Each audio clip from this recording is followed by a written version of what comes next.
కొరింథీయులకు రాసిన మొదటి పత్రిక 9వ అధ్యాయం 16వ వచనం. నేను సువార్తను ప్రకటించుచున్నాను, నాకు అతిశయ కారణము లేదు. సువార్త ప్రకటించవలసిన భారము నా మీద ఉన్నది. అయ్యో నేను సువార్త ప్రకటించకపోయిన నాకు శ్రమ. ఆమేన్ చెప్పండి గట్టిగా. మూడోదిగా మనందరి మీద ఒక భారం ఉండాలి. నా మీద ఒక భారం మోపబడి ఉన్నది. ఏంటి ఆ భారం అంటే సువార్త ప్రకటించాలనే భారము. సువార్త ప్రకటించని ఎడల నాకు శ్రమ. దేవుని వాక్యాన్ని సువార్త ప్రకటించాలనే భారం మన మీద ఉండాలండి. ఆమె మరి భారాన్ని మనం కలిగి ఉన్నామా? ఎన్నో విషయాల్ని మనం ప్రచారాలు చేసే దాంట్లో ఏంటో మనుషులకి ప్రచారం చేసే టాలెంట్స్ ఉంటాయి అన్నమాట. ఏదైనా ప్రచురం చేయడానికి కోసం అప్పచెప్తే బ్రహ్మాండంగా ప్రచారాలు చేస్తూ ఉంటారు. నేను అంటాను, మనం ప్రచురించవలసింది, ప్రకటించవలసింది దేవుని వాక్యాన్ని. సువార్త ప్రకటించాలి. హల్లెలూయా. మీకు తెలుసండి, నార్త్ కొరియా సౌత్ కొరియా గురించి వస్తే, సౌత్ కొరియాలో క్రిస్టియానిటీ చాలా బలంగా ఉంది. నార్త్ కొరియా ఆ దేశపు పరిస్థితి మీకు తెలుసండి. మీడియా మొత్తం గవర్నమెంట్ స్వాధీనంలో ఉంటుంది. అక్కడ ఫేస్బుక్ వాడడానికి ఉండదు. అక్కడ ప్రజలకి స్వాతంత్రం ఉండదండి. ఒక బానిసత్వం లాంటి ఒక బ్రతుకు. క్రైస్తవ్యానికి చాలా వ్యతిరేకమైన పరిస్థితులు. కానీ ఈ సౌత్ కొరియాలో ఉన్న వాళ్ళు ఏం చేస్తారో తెలుసండి, బెలూన్ లాంటిది ఏంటండి ఆ దేశంకి పంపించి, ఆ దేశంలో వెళ్ళి ఆ బెలూన్ బ్లాస్ట్ అయ్యి ఏంటండి ఆ బెలూన్లో నుండి ఆ కరపత్రాలు, స్తోత్రం చెప్పడం గట్టిగా, హల్లెలూయా. ఎలాగైనా వాళ్ళకి సువార్త చెప్పాలి, ఎలాగైనా దేవుని వాక్యం వాళ్ళ దగ్గర తీసుకెళ్ళాలని బెలూన్ లాంటిది ఈ కొరియా దేశంలోని, ఈ సౌత్ కొరియాలో ఉన్న వాళ్ళు నార్త్ కొరియాకి సువార్త ఎలా ప్రకటిస్తారంటే వెళ్ళడానికి లేదు.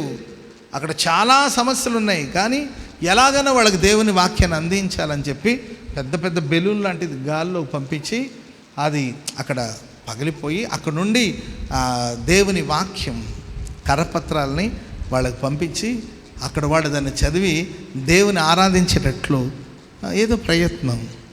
ఆమె మరి ఎన్నో ఆటంకాల మధ్యలోనే వాళ్ళు సువార్త ప్రకటించాలని పట్టుదలతో ప్రయాసపడుతుంటే, మరి సువార్త ప్రకటించడానికి ఏ ఆటంకం లేదు కదా.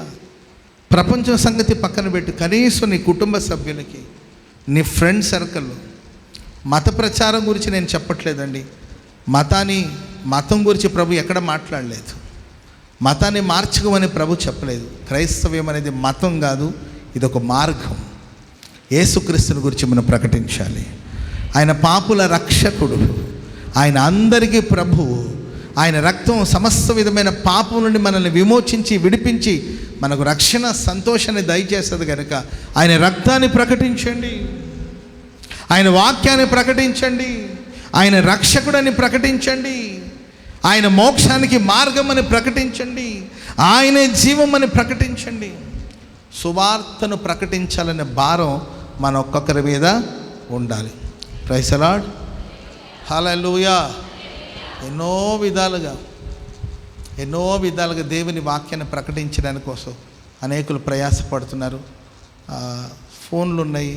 మీ ఫ్రెండ్స్కి, మీ ఫ్రెండ్స్ సర్కిల్లో ఏంటండి రోజు ఒక వాక్యాన్ని పంపిస్తూ ఉండండి. వాళ్ళు విసుక్కుంటుంటారు కొన్నిసార్లు, అయినా పంపిస్తూ ఉండండి. ఏదో ఒక రోజు ఏదో ఒక వాక్యం అనేది సంధిస్తుంది.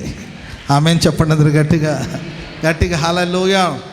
ఒకడు సూసైడ్ చేసుకోవాలని ఏదో ఆయనకున్న సమస్యను బట్టి ఫ్యాన్కి తాడేసి మెడకు ఫ్యాన్ తగిలించుకొని స్టూల్ ఎక్కి ఇక స్టూల్ని కదిలిస్తున్నాడు. స్టూల్ పక్కకు జరిగింది అనుకోండి, తాడు మెడకి బిగుసుకుంటుంది, ఆయన ప్రాణాలు పోతుంది కొద్దిసేపట్లో.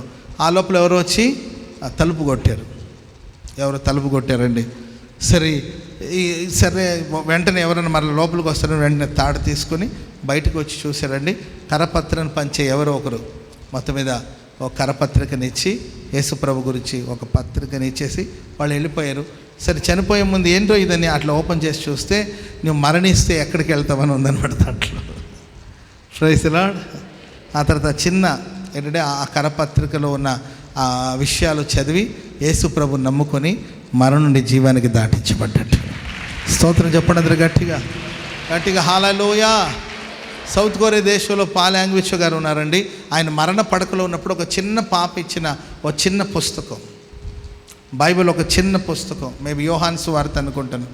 మరణ పడకలో ఉన్నాడండి ఆయన. అప్పుడు ఒక చిన్న పాప, ఒక 10 ఏళ్ళ ఒక చిన్న పాప యోహాను సువార్తను గురించిన ఒక చిన్న బుక్కు ఆయనకి ఇచ్చారండి. ఆ వాక్యాన్ని చదివి ప్రభుని విశ్వసించి ఆయన స్వస్థత పొందడమే కాదండి, రక్షించబడి లక్షలాది మంది ప్రజలకు ఆశీర్వాదకరంగా మార్చబడ్డాడు. స్తోత్రం చెప్పండి అందరూ గట్టిగా గట్టిగా. హల్లెలూయా. సువార్త ప్రకటించాలనే భారం మన మీద ఉండాలి. దేవుని మాటలు చెప్పాలి, వాక్యాన్ని ప్రకటించాలి. కొంతమందికైనా సువార్త చెప్పాలి, కొందరినైనా అగ్నిలో నుండి లాగినట్లు నేను చీకట్లో నుండి వెలుగులోనికి నడిపించాలనే ఆ సంకల్పం మనకున్నప్పుడు ప్రభు మనకు సహాయం చేస్తారు.